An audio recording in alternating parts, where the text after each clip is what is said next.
कि दिल तोड़ने की सजा नहीं मिलती, दिल टूटने की वजह नहीं मिलती।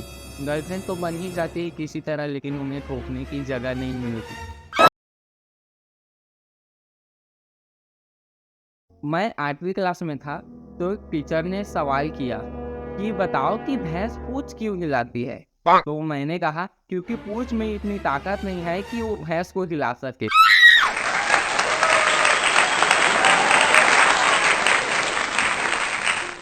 ये आंसर सुन के क्लास में सबको हंसी आई, लेकिन उस टीचर ने मेरा पिछवाड़ा सुझा दिया। पर मेरी बगल में बैठी एक लड़की वो इम्प्रेस हो गई और वही आगे चल के मेरी गर्लफ्रेंड बनी। तो हमारा रिलेशनशिप बस फर्स्ट ईयर तक चला। उसके बाद मेरा ये फ्रेंड मेरी गर्लफ्रेंड को पटाकर अपनी जेब बना लिया। तब पता चला यार कि जमाना बदल गया है। आप साफ आस्तीन में नहीं, फ्रेंड लिस्ट में होते हैं। फिर मैं जेब के बिना मिलना रहने लगा, डिप्रेशन में रहने लगा, कोई दूसरी बंदी भी पट नहीं रही थी। लगने लगा कि इससे अच्छा तो बचपन ही था, कम से कम लड़कियां गोद में उठाकर किस तो करती थी। तो मैंने ये डिसीजन लिया कि मैं डायरेक्ट शादी करूंगा, लेकिन शादी के लिए लड़की मिल नहीं रही थी। लोग कहते हैं कि शादी के बाद सब पछताते हैं। तो मेरे रिश्तेदारों में जिन सबकी शादी हुई थी, तो जब भी मैं उनके पैर छूता वो मुझे बोलते सदा सुखी रहो। तो मुझे लग रहा था कि शायद मैं ऐसे ही आशीर्वाद के कारण अब तक कुंवारा था। मेरे दोस्तों के साथ कई लड़कियां भागकर शादी करने को तैयार थी, लेकिन उससे कोई यहाँ बैठकर शादी करने को तैयार नहीं था।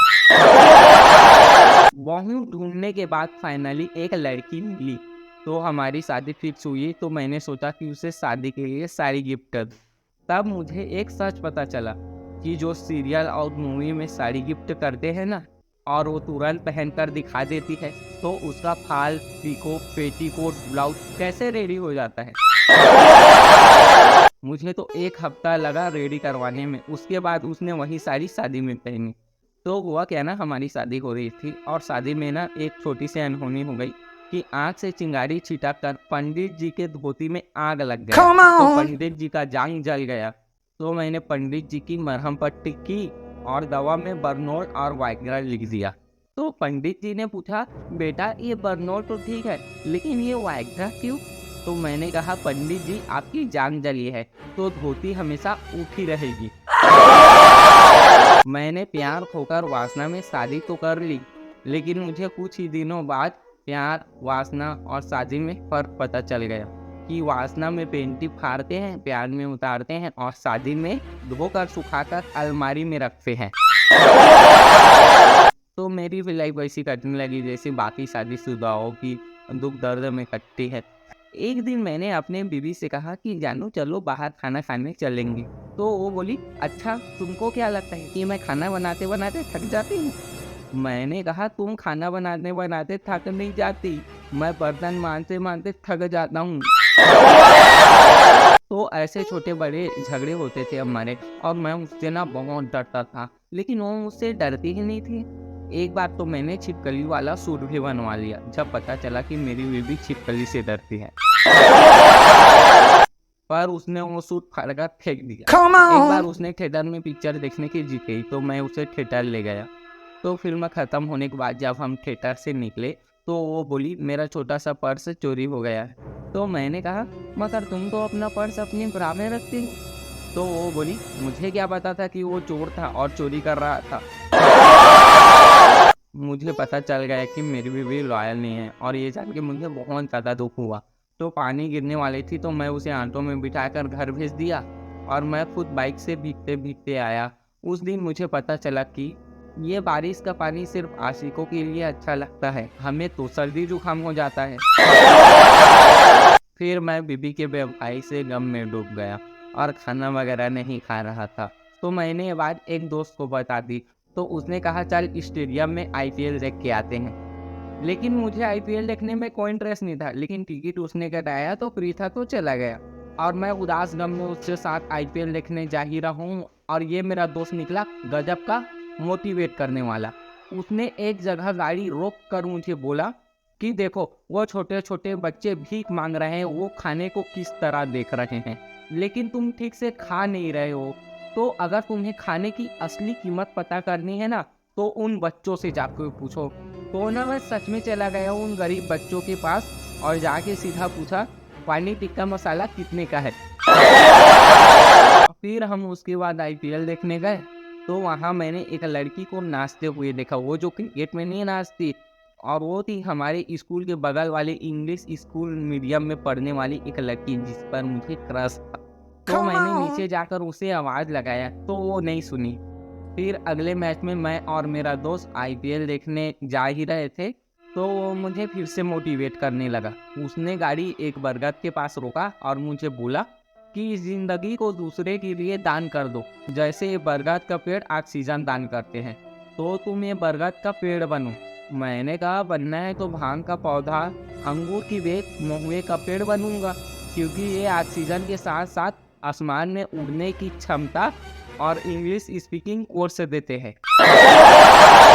फिर हम जब आईपीएल देख रहे थे तो वो लड़की मुझे फिर से दिखी, तो फिर जल्दी से मैं नीचे जाकर उसे आवाज़ लगाया तो उसने सुन लिया और मुझे स्माइल दिया। तब मुझे समझ आया कि मर्दों को अपनी तरफ दो चीज़ें बहुत ज़्यादा खींचती है, एक दारू की दुकान, दूसरी लड़की की मुस्कान। तो उसकी मुस्कान से मैं उस पर फिदा हो गया और पूरी मैच में उसे देखता रहा। फिर मैं और मेरा दोस्त नेक्स्ट मैच देखने जा रहे थे, तो मेरा वो दोस्त सीबीआई में था। उसने मुझे बताया कि हम सीबीआई वाले रेड मारते मारते थक गए हैं, इसलिए आरबीआई ने कहा कि रुको, हम एक ही बार में निकाल लेते हैं। तो 2000 रुपये बंद हो रहा है। वैसे 2000 रुपये का नोट बंद होने से लड़कियों को बहुत ज़्यादा ही दुख हुआ होगा, क्योंकि एक ही तो पिंक कलर का नोट था, वो भी बंद। और वो आईपीएल का फाइनल मैच था, उसके बाद आईपीएल ख़त्म। तो जब मैच ख़त्म हुआ तो इंग्लिश मीडियम में पढ़ी लिखी लड़की आई और मुझसे बोली तुम्हारा नंबर दो। मैं बोला 8272। उसने 20 में टोक कर कहा भैया रहने दो। पर मैं जिद्दी था, मैंने उसका नंबर मांग लिया। फिर आईपीएल पूरा ख़त्म हो गया तो हम घर आ गए। फिर मैंने उसे मैसेज किया, बोला हेलो, वो बोली आई। मैंने कहा आई लव यू। तो उसने कहा सॉरी, मेरे 3 बॉयफ्रेंड पहले से है। तो मैंने कहा मुझे चौथा रख लो। तो उसने कहा सॉरी, मुझे मेरे घर वालों ने धोखा देना नहीं सिखाया है। लेकिन मैंने उसे किसी तरह मना लिया और उसके बॉयफ्रेंड को भड़का के उससे अलग कर दिया और उससे रिलेशनशिप तोड़वा दिया।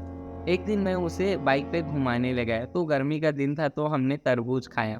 तब एक बात समझ आई कि मुझे कोई शिकायत नहीं भगवान के किसी भी फैसले से, लेकिन अगर तरबूज के बीज भी खरबूज की बीज की तरह इकट्ठे डाल देते तो आपका क्या जाता। फिर एक रात ना वो मुझे रात को मिलने बुलाने लगी कि मेरे घर में कोई नहीं है, और भगवान कसम मुझे एक बात पता चली कि लड़की अगर पहली मुलाकात के लिए बुलाए तो उस लड़के को आंधी तूफान क्या भारत सरकार भी नहीं रोक सकती। मैं तुरंत पहुंच गया उसके घर, तो उसके मम्मी पापा उसी रात आ गए और प्लान कैंसिल हो गया।